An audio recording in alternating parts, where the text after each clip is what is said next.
Hola, espero que se encuentren muy bien. En el día de hoy vamos a empezar a estudiar el concepto de límite.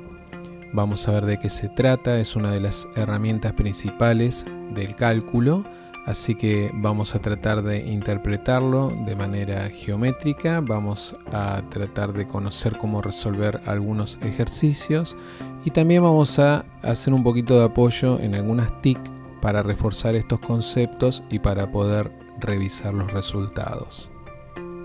En esta ocasión vamos a estar haciendo uso del tomo 1 de Larson y Edwards, que los contenidos que vamos a mostrar aquí también los pueden encontrar en versiones anteriores a esta edición, incluso en la versión de Larson con Hostetler y Edwards.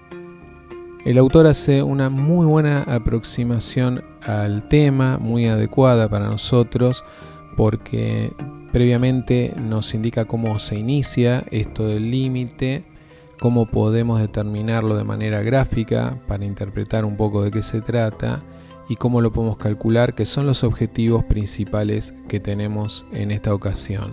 Se lo relaciona en diversos ejercicios que se muestran aquí con diversas actividades humanas, como por ejemplo gestión de inventario, velocidad promedio, la caída libre en un objeto en el vacío, algunos deportes, ahí se muestra golf y ciclismo.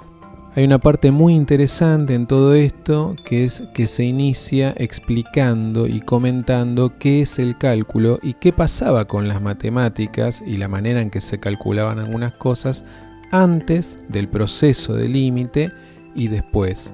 Esto se ve en unas tablas. En estas tablas nos muestran ejemplos de cómo se calculaba el valor de una función sin cálculo y a partir del límite, cómo se puede calcular el límite de una función cuando la variable x, cuando la abscisa tiende a un valor constante.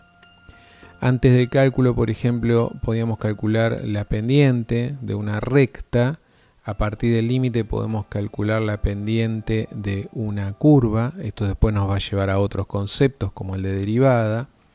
Podíamos calcular la recta secante a una curva. Ahora lo llevamos al extremo de poder calcular la recta tangente a una curva, ¿sí? Fíjense la diferencia, toca entre dos puntos o toca en un solo punto.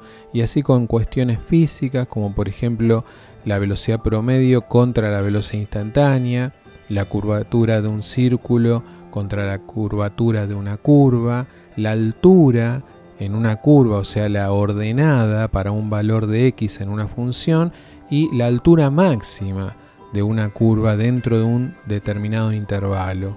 Un plano tangente a una esfera contra un plano tangente a una superficie, o la dirección del movimiento a lo largo de una recta contra la dirección del movimiento en cada uno de los puntos de una curva. Esto es muy interesante. Esto continúa con otra tabla. En esta tabla nos muestran la diferencia entre una matemática sin cálculo y una matemática con cálculo integral en este caso, que es una parte que abordaremos más adelante, en donde de repente, por poner uno de todos estos ejemplos, teníamos el área de un cilindro, el área superficial de un cilindro, contra el área de un sólido en revolución, o sea, una forma para la cual no teníamos una formulita preestablecida.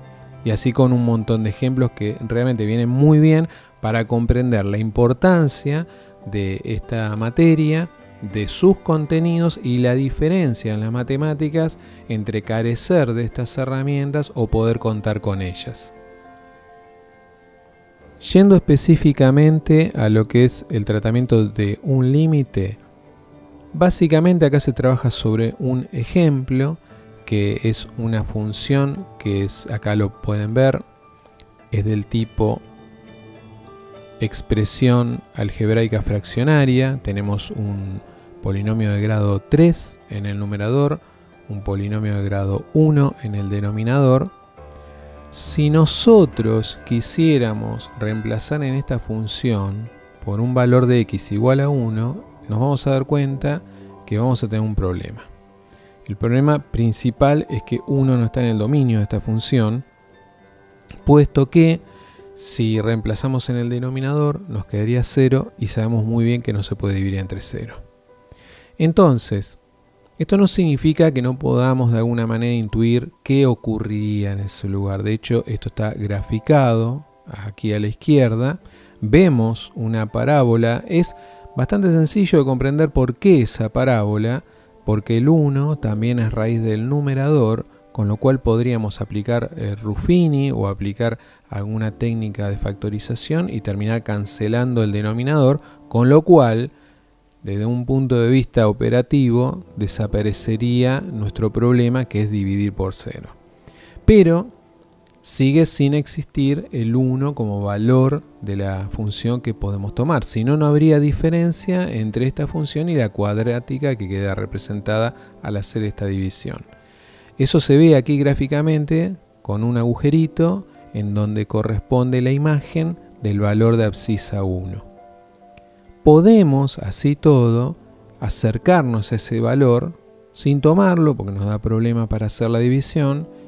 Y ahí vemos, por ejemplo, que para distintos valores de la x que se acercan al 1, en este caso por defecto, porque todavía no llegan al 1, como pueden ser 0,75, 0,9, 0,99, 0,999 y así podemos acercarnos más, los valores de la función vemos que se van acercando a algo que parecería 3.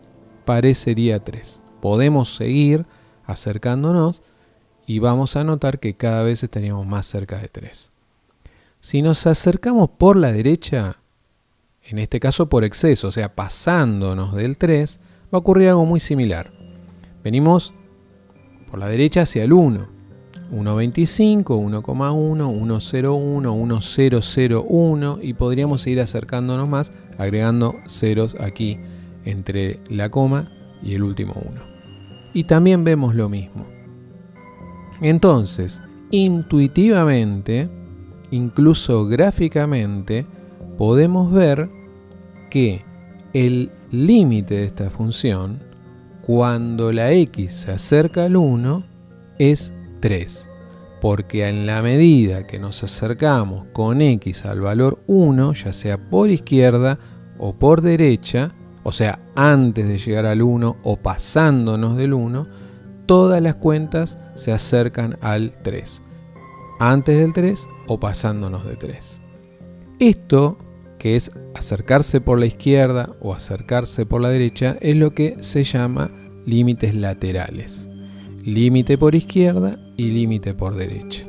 Y sabemos que el límite va a existir si ambos límites laterales, el de la izquierda y el de la derecha, coinciden. Ese es un indicador de que el límite existe, aun para cuando ese valor no lo podamos considerar por no pertenecer al dominio de la función. Eso que se mencionó recién se escribe de esta manera.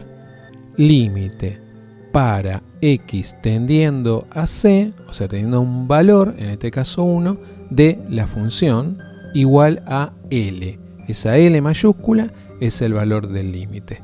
Si ustedes quieren reemplazar aquí con los valores del ejercicio de recién, x tiende a c sería x tiende a 1, f de x queda reemplazado por la expresión algebraica fraccionaria y L mayúscula es 3, que es el resultado que nos está dando esta idea de acercarnos a ese número por izquierda y por derecha. Se propone como ejercicio hacer algo similar para esta otra expresión algebraica fraccionaria, función racional, en este caso acercándonos a 2, sabiendo que con 2 no vamos a poder hacer la división. Y nos proponen una tabla en donde por izquierda nos acercamos con valores 1,75, 1,9, 1,99, 1,999 y por derecha 2,25, 2,1, 2,01 y 2,001. Lo que se propone aquí es lo que vamos a hacer para aprovechar las TIC, que es utilizar una herramienta gráfica para calcular este límite. Y lo vamos a hacer con varios programas.